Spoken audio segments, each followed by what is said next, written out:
Welcome to Flying Through Fog, a podcast for PANDAS families. I'm your host, Crystal Vivian, and I'm joined in studio by my lovely co-host, Lindsay Forsyth, the mom of kids with pandas. Welcome, Lindsay. Thank you. Thank you. PANS and pandas are not straightforward diseases. If you caught a cold, you could likely figure out about when and where you were exposed to the virus, and your symptoms would follow a fairly predictable pattern from that first cough all the way until full recovery.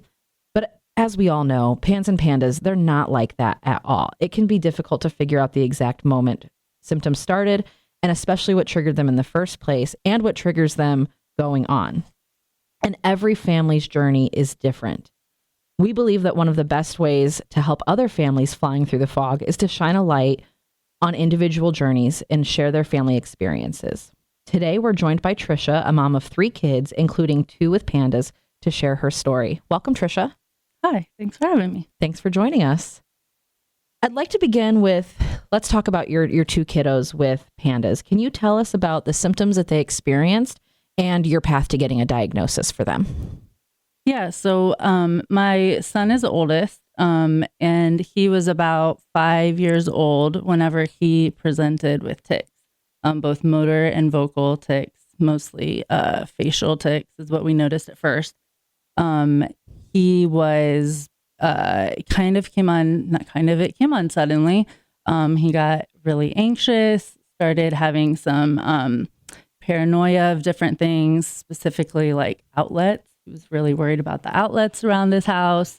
And then started to do different behaviors at nighttime that were like repetitive. So telling us goodnight several times, lining up his Easter eggs in a certain order, and it seemed very rigid.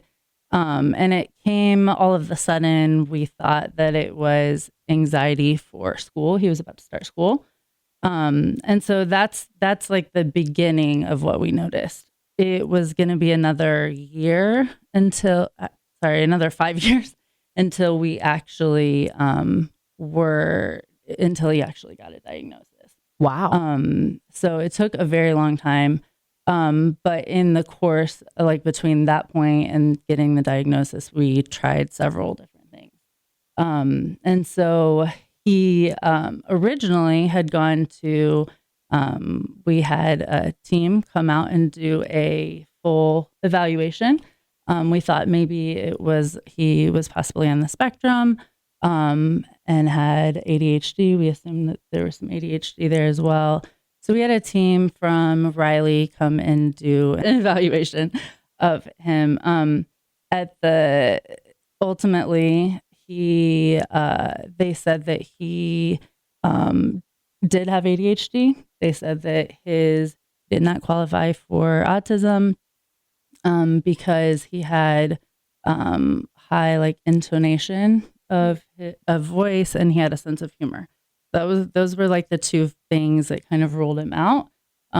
They said that there were a lot of OCD behaviors and that they would put that diagnosis on him, but he was so young, they didn't want to slap a bunch of like little diagnoses all at the same time. Mm-hmm. So they gave him a generalized anxiety disorder diagnosis. Throughout that time, the tics like continued, and they progressed. They got worse. So they were facial tics at first, then they started to be like vocal, clearing his voice. Then we started to see the hand motions that were happening. And so at that point, we also did an MRI. Was it at home or in the hospital? It was in the hospital for 48 hours. Wow. And he also had another brain MRI. So the one that was 48 hours, they had me click a little clicker every time I thought I saw a tic so that they could look at the background, like the activity that was happening to see. We thought maybe it was absence seizures, is essentially what it was. And they said, no, there was no absence seizure that were happening as we were looking at the tics. The brain MRI did show that there was background activity is what they called it. I see that come up in a lot of these PANDAS groups too, that's kind of a similar thing that they talk about. I don't know, I haven't looked into all of that, but it was enough that they said it wasn't a big, no medication was needed. They just didn't really give us any information. So fast forward, the tics continued. We ended up taking him to a neuropsychologist, and the neuropsychologist again diagnosed or agreed with the ADHD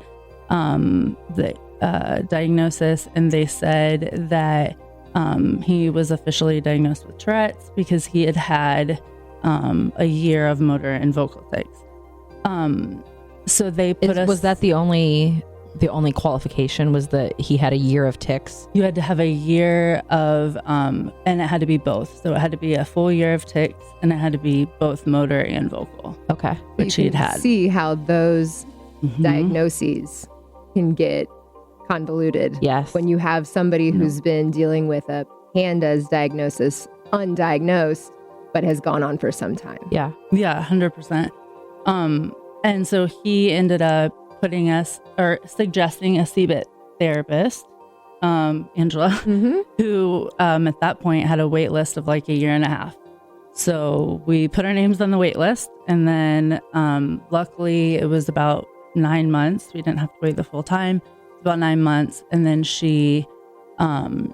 we began meeting with her. And at that point, I really just thought, okay, we had started to notice some other behaviors, a lot of very rigid behaviors, but more emotional dysregulation. It just increased. But then sometimes I would feel crazy because it felt like it would wax and wane, right? So I would be like, we really need therapy. And then I'm like, maybe we can get off the wait list. Maybe we don't need it after all. And then it would like spike up again. And so at the time that she came into our lives, we did need her. He was kind of in a low. So the same kind of thing happened. Sometimes in therapy, it would feel like we were making progress. I felt like we were having good conversations, and then it would be like, we can't get through it all. Pupils were dilated. I didn't know. I didn't know about I had never heard of PANDAS.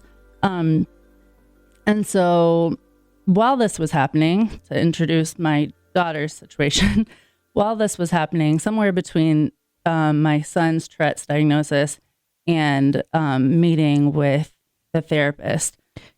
How old was he when he got the Tourette's diagnosis and when he met with the therapist? So just so we have an understanding of timeline. So he would have been 10. He was 10. So he's 10. So because it was 5 years. So at 5 is when we saw the first symptoms. Yes. And at 10 is when he got the Tourette's diagnosis? At 9, he would have gotten the Tourette's diagnosis. Okay. Sorry. And then so 5, he had the symptoms. At 9, he got the Tourette's diagnosis. 9 months later, so right before he turned 10. Yeah. Is when he was diagnosed with PANDAS. Well, is when we started meeting with Angela. Okay. So then as we were meeting and these symptoms were, waxing and waning even while we were with her, my daughter had also started presenting with tics. Doesn't make me mom of the year to say this, but I really didn't even want to address it. I felt like in that moment, if I just don't this can't be happening. Who has, what are the chances of having 2 children with Tourette's, right?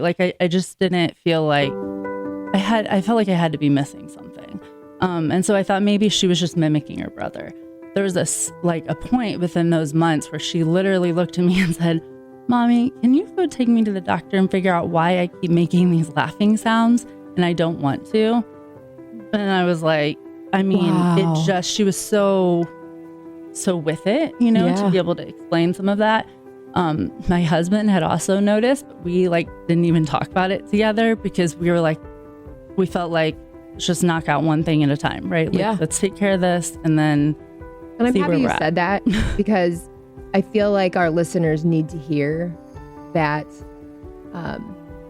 sense of I can't take one more thing, or am I overreacting or am I underreacting? I think that you touch on what a lot of people feel and maybe don't say. And so that vulnerability and that transparency, I think is super helpful. And that's why when people do have questions and it's not something I can speak to, I do ask Tricia if I can share her information because it's so helpful when people talk about the real stuff. Yeah. And they don't sugarcoat any of that. Yeah. Because I think any parent who has multiple kids, which we know is a genetic, predisposed type of thing, we have those moments of like, oh, please, I can't take one more thing. Yeah. Yeah. 100%. So thanks for saying Like, that. how is that a thing?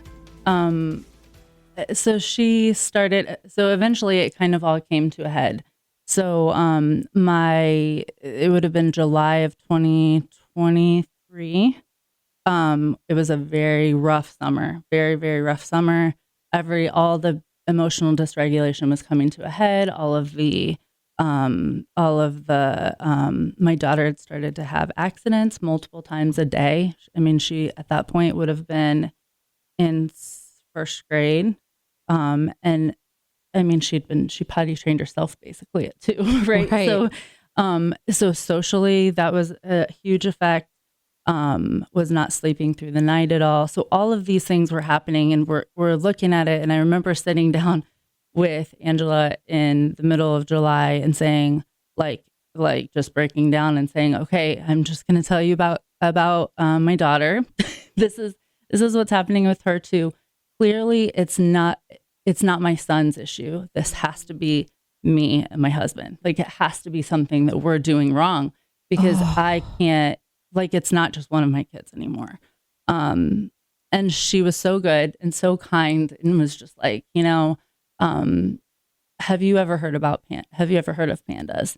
I had not. I've never even heard the word before. And all of these symptoms would seem so unrelated. Yes. If you wouldn't know If that you they wouldn't are know. totally related. Yes, Yeah. they really would. And so you feel like you're going to knock out one, right? I'll take care of the Tourette's. Yeah. And then I will Right. take them to therapy to deal with emotional dysregulation, because Not we're try to making burn you out. anxious, right? And maybe we need to feel, So, but then we see these overlaps between the two kids. And she was like, okay, so I have this webinar. You were actually on this one. I have this webinar. It's a few hours long, just like at your, like when you have time, why don't you go home and with your husband, you can listen to it and then get back with me and let me know what you think. And we can drop that in the notes for Yes. this. It's called I Suspect Pandas Now What? Yeah. Yes. Yeah.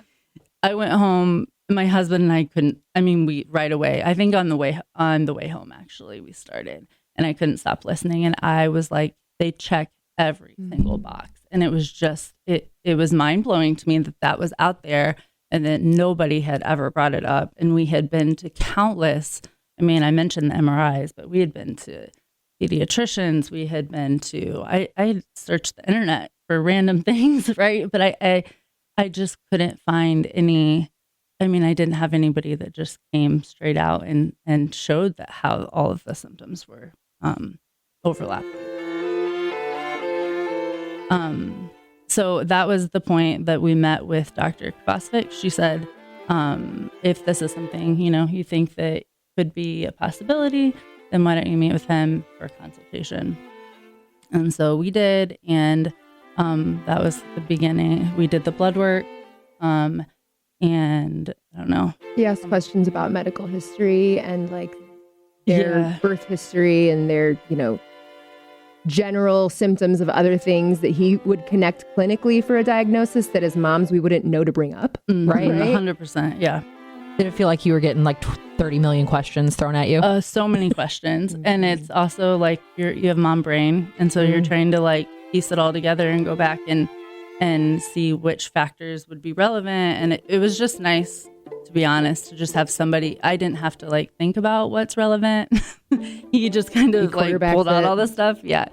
And he's a developmental pediatrician, so he understands autism. He understands the differential diagnoses that can sometimes blend in to where you think as a parent with your filter, this is PANDAS.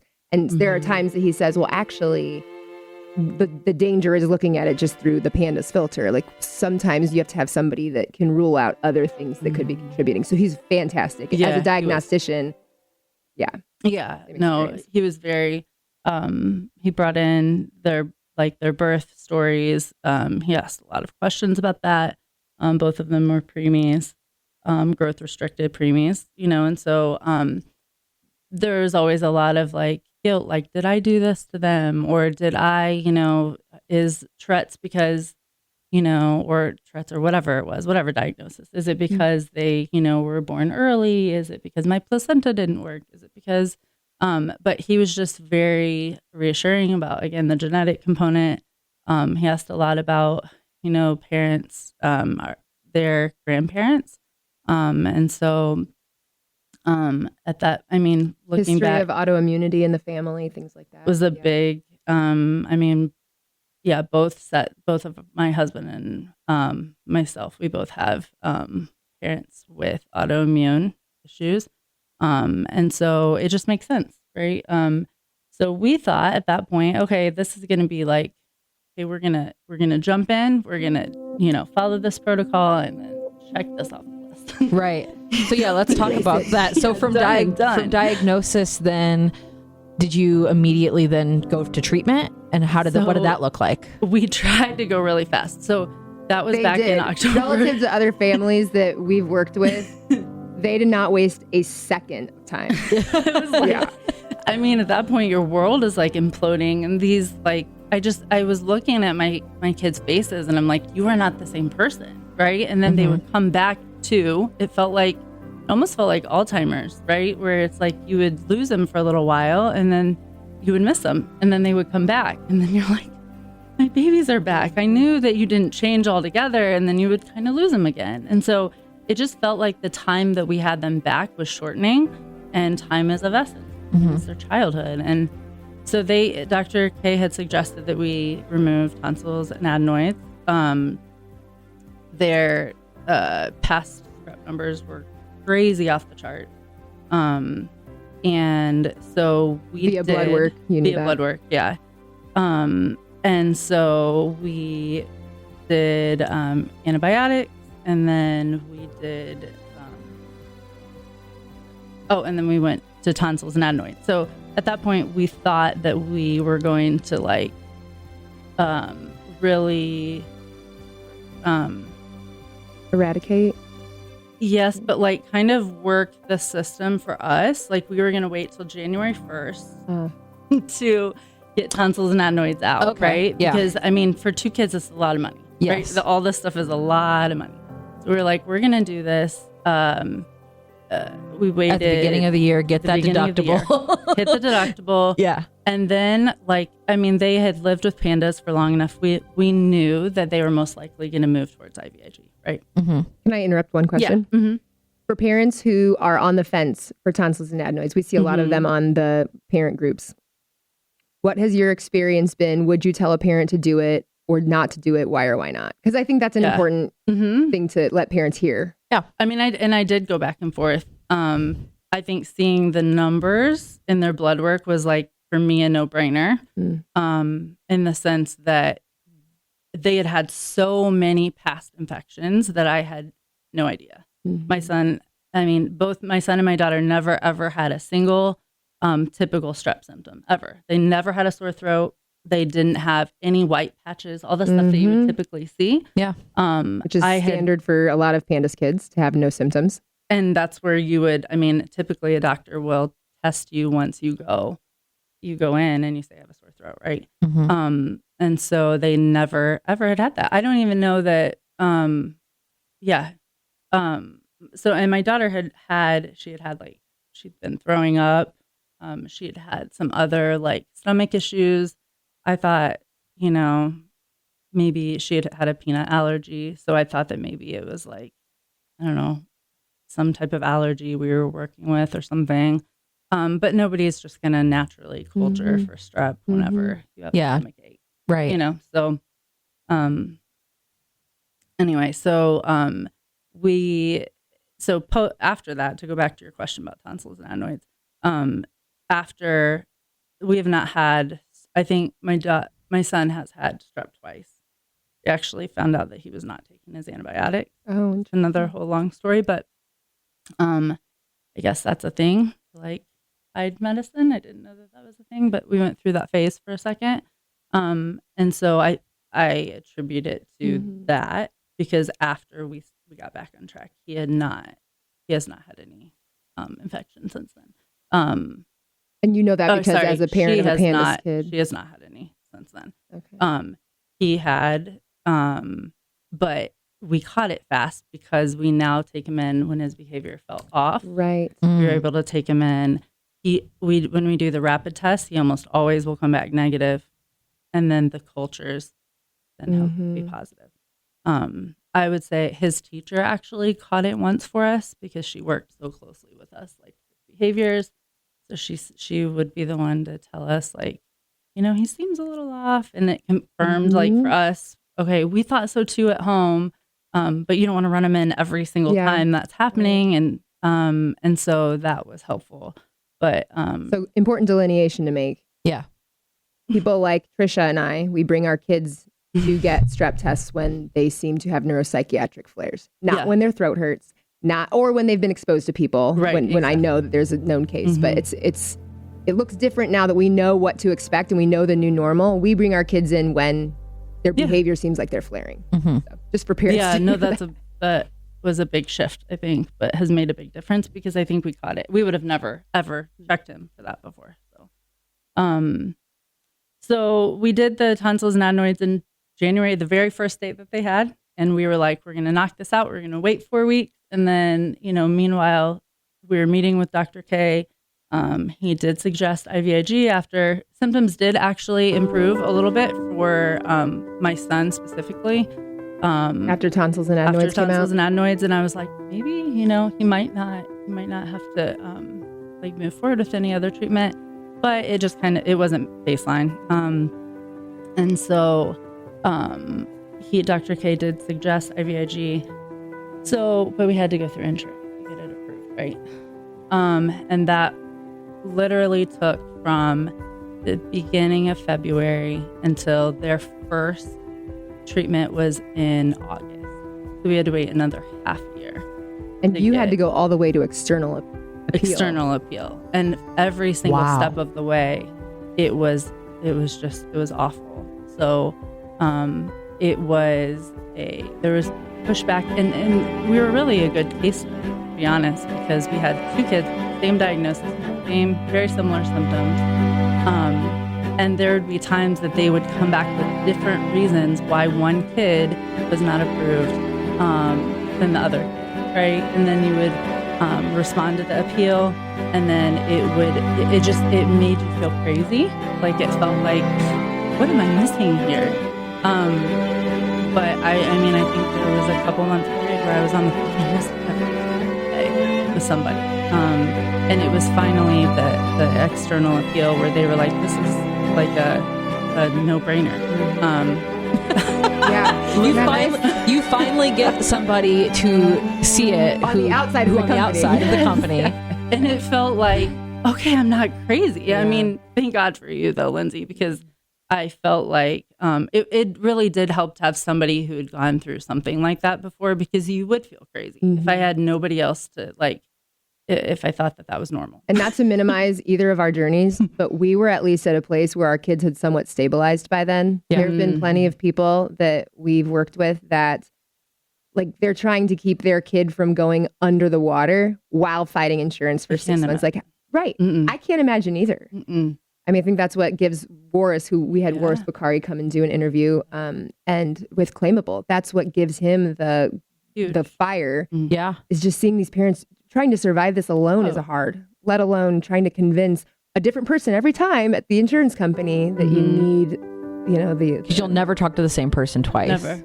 No. And it's just a maze and loopholes and frustrating. Yeah. And all of the typical, like, I'm going to take down your number and your name and all of that. It doesn't even work when there literally was no number to even, no central number to call, which is the way it's created. But it felt crazy. So August then was the first IVIG treatment. And that was huge for us. Literally after that, my daughter has not had another accident since after that first IVIG treatment. That's awesome. Wow. She was having them multiple times, up to 5 times a day. And if I could say that was like for her, that is like the biggest thing for us. for my son, we actually were just talking about this last night. He was like, those things, the tics that I used to talk about. He's like, I really don't have them much. So it's one thing for me to recognize it, but for them to like start to put it together, because it's hard. It's hard. The treatments are hard. Things you miss out on in life is hard. But that is like one of the big things that has changed. As far as emotional regulation, we're still working through a lot of that. I think that the fact that between them, the onset of PANDAS and their treatment, I do think that that's a big factor. I think there's a lot of probably damage, or a better word than that. But I do think that there's a lot of effects from it lasting so long and not having treatment. For sure. Sometimes I get frustrated when I even think about those last 6 months and how things escalated when insurance, if they had taken care of it when we caught it, when we did know, half of a year, right? That could have made a big difference. But you can't go back, right? And it's also trauma, right? So let's say you have a perfectly healthy child with a perfectly healthy brain that goes through something scary and unusual, and mom and dad are trying to figure out alongside of you.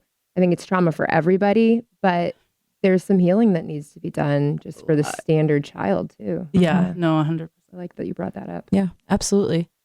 I want to get into the mold conversation now, because that has been part of your journey. And that's something that, some people gravitate towards, some people go down that path and some people don't. Lindsay didn't go down that path, but I think it's really valuable to hear your story and your experience. What made you start looking at mold as a trigger for your kids? Yeah. So back in, the summer that I told you that we finally, everything kind of came to a head. So in June of that summer, we had a humidifier leak in our basement. And I had heard about mold. Back up for a second. So I had heard about mold, throughout the years. And I honestly always kind of felt maybe it was a little crunchy.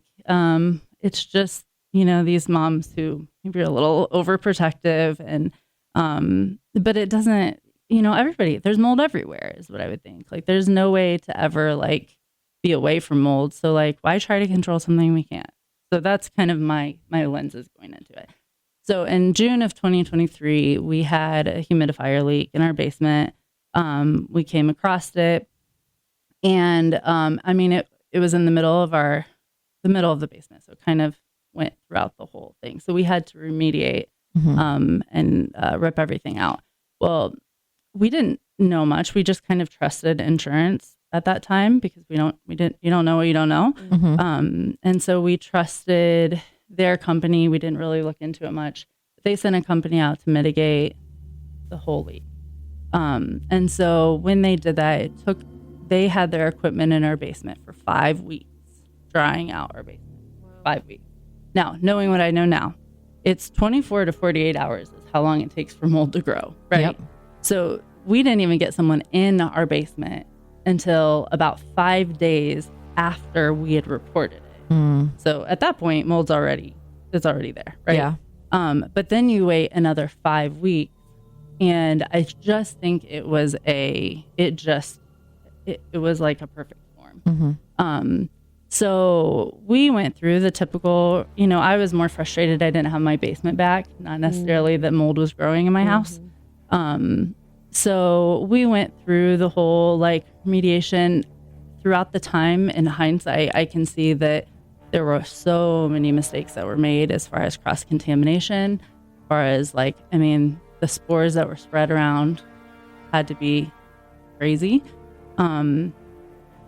But at that point, we didn't know. So we just kind of fixed the basement up. They dried it out. We fixed it up.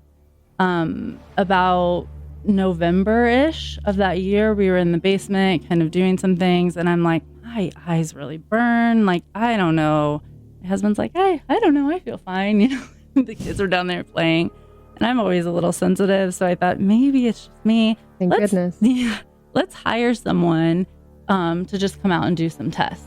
So we'd heard about like the plates that you can buy, and we'd heard about like companies that will just come out and like do a quick air test. And so we hired, somebody we thought that looked like a clean, good company, and they came out and basically said, oh, it's okay. Like, we had a little bit of high aspergillus, but nothing like awful. Like, they pointed out a few spots.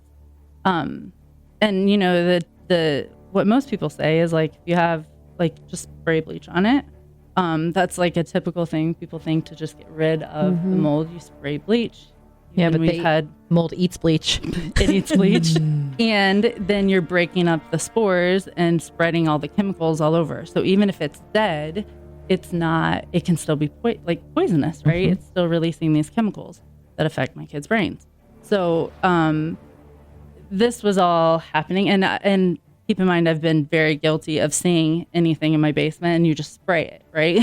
Like you mold killer. That's what I do. I think that's what 99% of people who haven't encountered anything serious with mold would do. You would do get that. some kills. Yeah, exactly. 100%. You spray over it. You just of course, if they can't fly in the air, then you're fine. I'm going to go home and test my whole house out. No, I know. But the more you know, then, I would learn something, and then it was like, I couldn't go back. Like, then once you learn it, you're like, I can't go backwards in what I know. And now I can't not connect it. Right. So that happened. And then I joined this Facebook group of mold moms, and, a couple different ones. And some of them I felt like were way over the top, and some I felt like were like, it's not that big of a deal, but it was really interesting and I learned a ton. And so I started doing more and more research. And Change the Air Foundation was one of the big places that I would go to for like research-based information. And it was really helpful. And one of the things that they suggested is that you find an IEP, so an indoor environmental professional who's a third party, that would come and do a testing on your house. So they do a visual inspection, an air inspection, and a dust inspection, so the DNA sampling. And so we found someone who would do that. They came in, and honestly, it wasn't that high in comparison to a ton, but it was in levels that were not, it wasn't in the green, or it was like borderline between yellow and orange.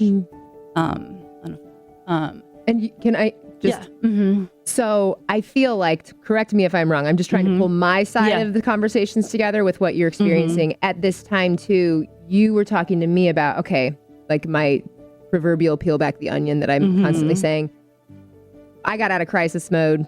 I went through immunology and I did some other things because I knew our kids were having some symptoms or some things that I'm like, I kind of just want to make sure there are no deficiencies. I was talking to you about, mold, but at this time you were saying there's just some lingering, was it aggression or, okay. So where you were like, I just feel like there needs to be more looked at. So this is happening simultaneous to all of this mold stuff. Okay. Right. Okay. And I was thinking at that time, like, okay, so as that is happening, I'm also in these PANDAS groups, right? And I kept seeing it come up over and over and over. I'm seeing PANDAS moms talk about how like mold, the mold word just kept coming up. And I'm like, what's the actual link? Right. And then you'll hear some people say, it's not a big deal. Like, that's not something we can pinpoint. And then some people would say it's the whole deal. What I appreciated what you said was that I just didn't make it my deal at that point. Like I just couldn't, you can't chase, because you can't go down all the rabbit holes. Right. So I think you kind of have to use that mom gut. We talk about a lot. Right. Yeah. And I think that was a big deal too. I honestly feel like had you shut it down, I might have just like not done it. Yeah. What I had in my benefit that I think a lot of moms might not have is that I had an actual leak that led me to it. Yes. True. And honestly, the leak, kind of a long story, but the leak wasn't actually the big hitter. So we went through all the remediation, or had the IEP come do all the testing, found that their numbers were higher. He suggested there were a couple big things, like our venting of our bathroom was in our attic, not out. which it should be. Mm-hmm. So that can cause, the air inside your house to be a big problem. There also was, so we ended up having to remediate the attic, get a new roof, which we were going to do anyway. And then also like the basement. So we did, and after you remediate, you do like micro cleaning, which is basically trying to get all of the mycotoxins off all of the materials and the equipment, whatever. But what led us to something probably bigger at that point was that, so we left for vacation. We were almost done doing all the remediation, and we got home from vacation, and our dehumidifier had leaked into our kitchen straight down into the basement that we just had finished. I was like, this can't, like, my life is this real? So at that point, it ended up being, I can't believe I'm saying this, but it ended up being like actually a positive, because it forced us to rip up some stuff in the kitchen. And when we did, we found that there was, underneath a window, they had put the flashing in wrong. And so in our kitchen, and we ended up having to like take care of that. But that was where I think a lot of the spore counts were coming from, the dangerous spore counts. And your kids spend so much time in the kitchen, right? Yeah. Yep. And so I think that, we couldn't deny it at that point, just because we had the actual leak and kept seeing the overlap. Did you have to get any kind of special treatment for your kids after the mold, or was it just remediate the mold, clear it all out? Yeah. Do all of that, and then the symptoms go away? So one part that I skipped was back whenever we were having the IEP come to do the testing, I also wanted to see if it was actually affecting my kids. So I'm big on testing everything, right? Mm-hmm. So we went through my myco labs and did a blood test to check the mycotoxins in all of us, actually, the whole family. And we saw elevated levels in all of us. Now, what I thought I would see is all similar ones, but I didn't see that they were all the same. But it's not that.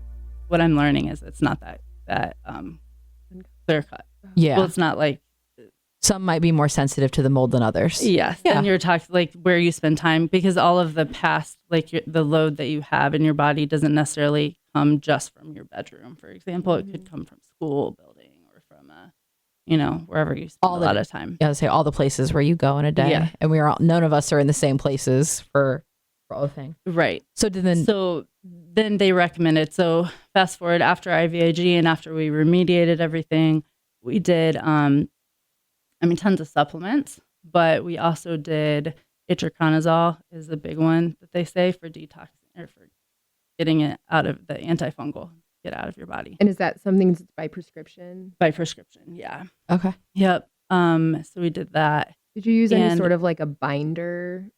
So that's a good question, because that is like I think the overwhelming thing about mold to me is that, just like with anything, you will have different philosophies from different doctors. And so when you're coming into this and you're trying to soak up all the learning and all the research, it would be really easy. It was really easy for me to just be like, they don't have it figured out yet, so I'm going to wait until you all figure it out and decide, and then I'll take my approach. But what I found was I didn't necessarily like fall into either category. Some people believe in binders. Some people say, no, it pulls too much nutrients out of your body. And so, and I feel like I'm not a doctor, right? So I'm learning this all as I go, and there's so much to it. But so we're trying to take a multi approach, I guess, and I'm still learning. But we are on like, yes, my husband and I are.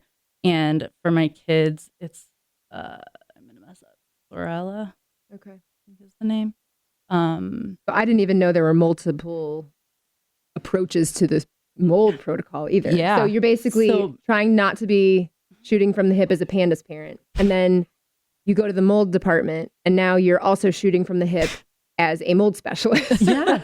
And you're trying to learn about my environment. I know that we have to fix the environment, but that's that's a process that you want to follow with integrity. Otherwise you're going to mess it all up again. Right. So no pressure. And then you also have the health side of it.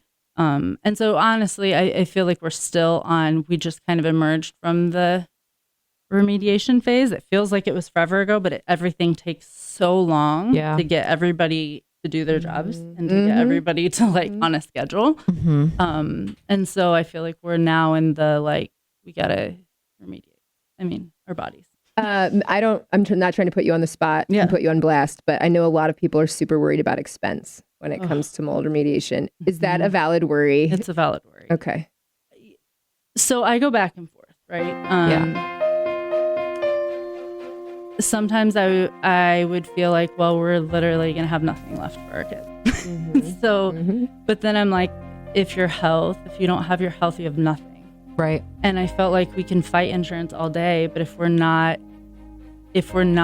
doing this part, then are we going to have the lasting effect that we need? Right.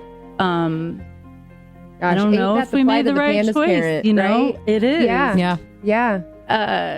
I think that what I've tried to adopt to is like the holistic approach, which is funny considering how I might have judged crunchy moms a little bit in the past. I find myself full circle back in this place where I'm like, I mean, they say that like 70 to 80% of your immune system is in your gut, right? So it's like I'm starting to see how everything fits together, and it's just not in these individual little canisters like I wish they were, you know? And you bring a great point up about judgment, and then realizing when you're on the other side of it, like, dang, there might be a little kernel of truth to everything. Yeah. Because, I've got moms that I work with that, like, if somebody wants to go more down the homeopathic route, I've got a mom that can tell you all about it. She's been doing it with her kids, and guess what? It's worked for them. Yeah. And I have gone Western medicine, do the IVIG, get the tonsils out, all of that, and it's worked for us. Yeah. And you're doing the mold stuff, and I have a couple other mold friends that are like, they could write a book on it, and it's worked for them. So to your point, we all have even just what are our own limitations financially? What are our limitations time-wise, sanity-wise? What can our kids endure? How old are they? What kind of time do we have where we're at? So just like what Crystal and Tommy and I and Angie and like you want in this podcast is a place where all the moms can come for information and be seen, and yet not like taken down a path that's the one right way. It's not true. There's no one right way. Right. No, absolutely. So thank you for being willing to share this story for sure. Absolutely. Thank you so much. It's just incredible, the different journeys and all the different pathways. There's another part of your story that makes you really unique, Tricia, and that is that you're also a teacher. How has this experience, and Pandas families all the time talk about the struggles that they have with schools and teachers not getting it. You had a teacher who really helped with your son. But as a teacher, how has this journey shaped you as a teacher in dealing with kids? And what kind of advice would you give for parents who need help working with their schools and their teachers? Yeah. I think that it has given me a lot more empathy, maybe, and a lot more, I've been a teacher for 20 years in third grade, elementary and intermediate. And I think that there are those kids' faces that kind of linger in your mind that you wonder, like, if maybe if I had known, if I'd had this information, like maybe we could have, done something about it. Like maybe they could have had PANDAS, or that was a part of their story. I think that there is always a place though for, obviously I can't diagnose kids, but I think that I can have an impact as far as suggesting like, hey, have you gone to the doctor for that? Or, hey, and I think as moms, sometimes we actually need that more than I think, just because you question yourself, right? And especially as they get older, you think that, oh, it's just, I don't know, I'm exaggerating. I don't know, what's the word I'm thinking? I'm overreacting. Yeah, like I'm overreacting. And but I do think that like when I hear parents talk, especially third grade, if I would hear parents talk about specifically about behavior issues, that's something that you can bring in, that I could bring another like viewpoint to. To wrap up, your journey has been very unique. There's some overlap with Lindsay's, but also unique with the mold, and the timeline of everything. What resources, if you were talking to another mom who is at the beginning of the journey, what resources would you recommend looking into? What do you think would be really helpful for them? Yeah, I think that the one I got the most from, like the one that I got the most information from as far as mold goes was Change the Air Foundation. Just because there's so much research-based information there, and it wasn't just blog stories, even though I think those are also helpful to read. It was a lot of research-based. So, and I think what it came back to for me too was just because like other people might not recognize it as a big deal, or just because it's not mainstream, or just because doctors might not bring it up, does not necessarily mean it's not a thing. And it doesn't mean it's not a big thing, like a big part of your journey. Which we can also relate to as PANDAS parents, because that sounds a lot like what PANDAS looked like even 10 years ago. 100%. Yeah. And so having, so that site was the biggest. Having a doctor too that is willing to do more holistic looking at your child, I think is such a big deal. And so we work with a concierge doctor who will look at everything from nutrition to testing levels to, looking at thyroid issues to looking at, flares, PANDAS flares. So I think that resource is invaluable, honestly. And she trusts the parent. So yes, 100%. She will. What I love the most is that she won't say like, I never get the vibe that she knows it all. Like that's my big warning flag of doctors. I don't care what type of a doctor at this point, is if you feel like you have reached your peak of understanding in the field, I feel like that's such a red flag, because there's so much more out there and it's so interconnected. So I love how she, Dr. Adame really, she brings it all together, and she trusts and she listens, and that's a big, huge resource. I don't know if I can go in the notes, but yeah, absolutely. That's probably our biggest one, to be honest. Okay. And then also so as far as testing, we used my Myco Labs, which was a blood test. There's some that say blood tests are, there's some controversy between blood or urine tests for mycotoxins in your kids or in yourself. But we chose to go the blood route. And so that was through Dr. Andrew Campbell. It was some of his research. So, and again, there's controversial, back and forth. He does not believe in binders necessarily, and we do take some binders. So we're kind of picking and choosing from different people. You're figuring out what works for you. Yeah. I think that's such key to this, like no matter where you are on the PANDAS journey and what you're doing, you almost have to pick and choose and trust your gut and do what feels right, and trust yourself as the parent. And maybe you choose something and you're like, oh, that didn't work, we're going to try something else. And that's okay. Doctors call it a practice for a reason. Right. I think in parenting, we're practicing too. Yeah. And it's all about just figuring out what works for you. Well, I think as a parent too, if anything is going to make you throw to the wind what you think about what other people think about you. I mean, this disease will do it. That ship sailed a long time ago for me. Yeah, it really did. 100%. Well, Tricia, thank you so much. This has been really educational for me and really eye-opening. I think a lot of our listeners are going to really appreciate hearing your stories. Thank you for taking the time today to chat with us. We like to end each episode of Flying Through Fog with a story of hope, to let our listeners know that if they're flying through the fog and it's really foggy right now, the sun is going to shine one day, and there is hope on the horizon. The fog is just keeping you from seeing it right now. So do you have a story of hope to share with our listeners? I think the biggest thing that would have helped me is recognizing, I like to see through realistic lenses too. So recognizing that it is a marathon, not a sprint, is a big deal. But like little steps matter. So sometimes it just felt like there were too many things. And I think recognizing that like taking a little step every single day got me a little bit closer to where we are. So it's not perfect now, but we're a heck of a lot farther now than where we were before. The tics are down, the accidents are gone. There's more positive conversations around it, even in self-reflection for my kids, which is a big deal. And so we're closer now than where we were before. And who would have ever thought when your little guy was 5 and you started on this journey, what the ripple of this recording will be for other people because you went through that.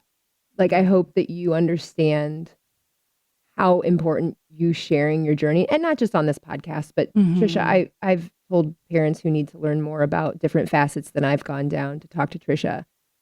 You're a bulldog. I mean, you don't stop. Like when they say a mom will run through brick walls for her kids, this is like personified right here next to me. It doesn't just help your kids. So thank you. It helps all of our kids, and it helps the people whose kids have yet to even develop these symptoms. Yeah. So truly. I appreciate that. Yeah, I couldn't have done it without a bunch of other moms that helped us as well, including you. Thank you. Well, It's a big deal. Yeah. I like to talk. It takes a village. Well, it's a good thing. That's where we need to talk. We need to talk. It's so important to share our stories and to talk about this and talk about the hard things and talk about the things that make us cry or make us feel scared, because even though our journeys are all unique, there's a lot of overlap, and those feelings of fear and shame and, oh my gosh, is this ever going to get better? Those are universal, no matter what we're going through. So I think it's important. Thank you. Thank you so much for sharing your story.